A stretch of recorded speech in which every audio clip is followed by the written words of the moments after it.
मराठी बालभारती इयत्ता तिसरी कविता पहिली रानवेडी।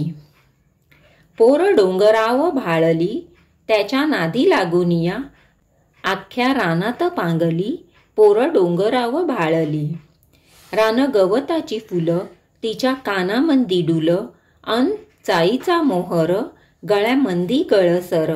अहो टणटणी फुलली तिच्या नाकामंदी फुली, अन बुरांडीची फुलं तिनं केसात माळली पोर डोंगराव भाळली। पोर माळावर खेळली अन वाऱ्यासंग बोलली, वड पारंबीचा झुला तिचा गेला आभाळाला।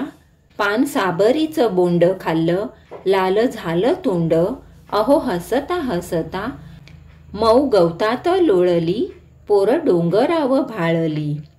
गाई दांडाच्या वाटानं चाली यंगत नेटानं, ढोल ढगांचा वाजला नाच मोराचा पाहिला। आली पाऊस पहाळी तवा गडदिक पळाली, पावसानं भिजवली तरी उन्हात वाळली पोर डोंगराव भाळली। तुकाराम धांडे।